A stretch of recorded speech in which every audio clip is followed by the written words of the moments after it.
दोस्तों, MS धोनी को captain cool कहा जाता है, लेकिन धोनी का नाम सुनकर उन्हें सिर्फ कूल ना समझ लेना।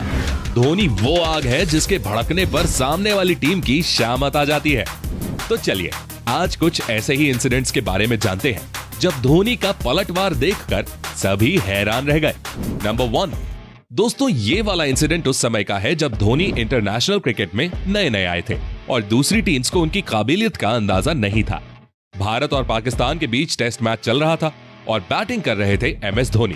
पाकिस्तान के स्पिनर दानिश कनेरिया लंबी लंबी स्पिन करा रहे थे। तभी एक बॉल पर धोनी कनेरिया को स्टेप आउट करके मारने की कोशिश करते हैं, लेकिन लास्ट मोमेंट पर बॉल को डिफेंड कर देते हैं। दानिश कनेरिया को गुस्सा आ जाता है और वो बॉल को तेजी से विकेट कीपर की ओर फेंकते हैं, जो ऑलमोस्ट धोनी को हिट होते हुए बच जाती है। कनेरिया लड़ाई के मूड में लगते हैं, लेकिन धोनी उनसे कुछ नहीं कहते। पर अगली बॉल पर ही धोनी स्टेप आउट करके बॉल को बाउंड्री के बाहर 6 के लिए भेज देते हैं और फिर कनेरिया के खिलाफ ऐसे ऐसे शॉट्स मारते हैं कि भाई पूछो मत। इसलिए आपने देखा होगा कोई बैट्समैन धोनी से पंगा क्यों नहीं लेता है। नंबर 2, दोस्तों वेस्ट इंडीज के धाकड़ क्रिकेटर कीरन पोलार्ड एक ऐसे प्लेयर हैं जिनसे कोई पंगा नहीं लेना चाहता। पोलार्ड को ग्राउंड पर हमेशा ही एक बैड गाय के रूप में देखा जाता है, जिनसे सबको डर लगता है। लेकिन अगर पोलार्ड शेर हैं, तो अपने माई भाई सवा शेर हैं। इस मैच में स्ट्राइक पर भुवनेश्वर कुमार थे और उन्होंने लॉन्ग ऑन पर खड़े पोलार्ड की ओर एक तेज शॉट मारा, जिस पर सिर्फ सिंगल बनना था। बाउंड्री पर फील्डिंग कर रहे पोलार्ड बॉल को पकड़ने के बजाय थोड़ा आगे फेंक देते हैं, यानी बॉल को लुढ़का देते हैं, जिससे कि बैट्समैन दूसरे रन के लिए जाए और वो उसे रन आउट कर दे। लेकिन MS धोनी की रफ्तार के सामने पोलार्ड की चालाकियां फेल हो गई और धोनी ने आराम से दूसरा रन भी ले लिया और पोलार्ड बॉल फेंकते ही रह गए। पर फिर कभी पोलार्ड ने धोनी से पंगा नहीं लिया। नंबर 3, दोस्तों क्रिकेट के अलावा MS धोनी फुटबॉल के भी शौकीन है, लेकिन धोनी ने कभी बताया नहीं कि वो रग्बी भी अच्छी खासी खेल लेते हैं। अगर बता दिया होता तो एंडरसन धोनी से दूर ही रहते। तो हुआ यूं कि बॉलिंग कर रहे थे जेम्स एंडरसन और बैट्समैन थे सुरेश रैना। बॉल सीधे सुरेश रैना के पैर से टकराती है और एंडरसन के राइट की ओर जाती है। नॉन स्ट्राइकर एंड पर खड़े धोनी रन के लिए दौड़ते हैं, लेकिन एंडरसन जानबूझकर उनके सामने आ जाते हैं। फिर दोनों की टक्कर होती है और अगले ही पल एंडरसन जमीन पर डले हुए दिखते हैं। ये थी धोनी स्टाइल वाली धोनी पछाड़। अपने धोनी भाई का साफ कहना है, हमसे पंगा लोगे तो पेल लिए जाओगे। वैसे आपको क्या लगता है, धोनी ने ये जानबूझकर किया या वो दौड़ते हुए एंडरसन से टकरा गए? हमें कमेंट करके बताइए।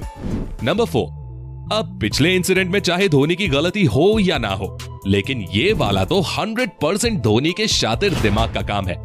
दरअसल हुआ ये था कि बांग्लादेश के मुस्तफिजुर रहमान फॉलो थ्रू में बार बार बैट्समैन के सामने आ रहे थे और उनको रन लेने से रोक रहे थे।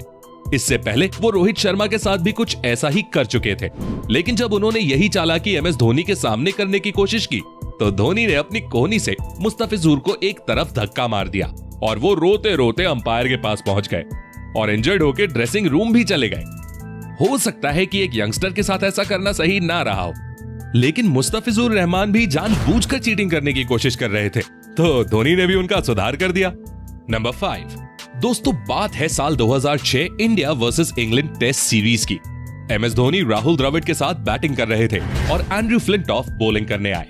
फ्लिंटॉफ ने आते से ही धोनी का एक घातक बाउंसर से स्वागत किया और बाउंसर सीधे जाकर धोनी के हेलमेट पर लगी।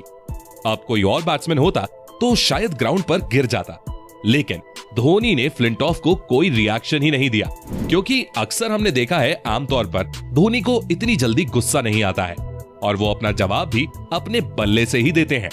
तो अगली बॉल पर फ्लिंटॉफ फिर से धोनी को एक बाउंसर फेंकते हैं, लेकिन इस बार धोनी पूरे तैयार होते हैं। जैसे ही फ्लिंटॉफ फिर से बाउंसर डालते हैं तो धोनी सीधे उसे लेग साइड पर पुल करके बॉल को बाउंड्री के बाहर पहुंचा देते हैं और फ्लिंटॉफ को अच्छा खासा रिप्लाई भी दे देते हैं। नंबर 6, दोस्तों भारत और पाकिस्तान के बीच टेस्ट मैच चल रहा था और MS धोनी अभी क्रीज पर आए ही थे। सामने थे रावलपिंडी एक्सप्रेस शोएब अख्तर। शोएब धोनी को एक बाउंसर फेंकते हैं जो सीधे जाकर उनके हेलमेट पर लगती है। इस दौरान पाकिस्तानी प्लेयर्स और शोएब अख्तर धोनी को परेशान करते हुए भी नजर आते हैं। इसके बाद एक और बाउंसर फेंकी जाती है जिसे धोनी स्लिप्स के ऊपर से खेल देते हैं, लेकिन शोएब समझ चुके थे कि 150 किलोमीटर पर आवर की स्पीड से आती उनकी बाउंसर्स के सामने धोनी कंफर्टेबल नहीं थे। अगले ओवर में जब शोएब फिर से बाउंसर फेंकते हैं तो धोनी उस पर करारा प्रहार करते हैं और 6 मार देते हैं। बॉल चाहे कितनी ही फास्ट क्यों ना आए, माही भाई से पंगा लोगे तो बाउंड्री के पार ही मारे जाओगे। नंबर 7। अब भाई प्लेयर्स तो दूर, धोनी तो मीडिया रिपोर्टर्स को भी नहीं छोड़ते। इंडिया वर्सेस वेस्ट इंडीज के मैच के बाद इंटरव्यू के दौरान एक ऑस्ट्रेलियन रिपोर्टर धोनी से रिटायरमेंट के बारे में पूछता है। इस पर धोनी उसे अपने पास बुलाते हैं और उससे पूछते हैं कि क्या वो दौड़ नहीं पा रहे हैं। इस पर रिपोर्टर कहता है कि वो तो काफी तेज दौड़ते हैं। फिर धोनी पूछते हैं कि क्या वो अनफिट नजर आते हैं। इस पर रिपोर्टर कहता है कि आप तो बिल्कुल फिट हो। फिर धोनी कहते हैं कि अब मुझे लगता है कि आपको आपका जवाब मिल गया होगा। धोनी ना सिर्फ उस रिपोर्टर को करारा जवाब देते हैं बल्कि उन सारे लोगों को क्लियर कर देते हैं कि उनकी बढ़ती उम्र के कारण उन्हें रिटायरमेंट के लिए फोर्स करना बेईमानी है, क्योंकि वो पूरी तरह से फिट हैं। दोस्तों, क्या आपको पता है कि एमएस धोनी को क्रिकेट इतिहास का सबसे इंटेलिजेंट क्रिकेटर क्यों कहा जाता है? क्योंकि धोनी जैसा दिमाग किसी क्रिकेटर के पास नहीं है। इसीलिए हमने आपके लिए ये वीडियो बनाई है जिसमें धोनी के प्रेजेंस ऑफ माइंड को देखकर सब लोग हैरान रह गए। तो जल्दी से इस पर क्लिक करके देखिए धोनी के मास्टरमाइंड का कमाल।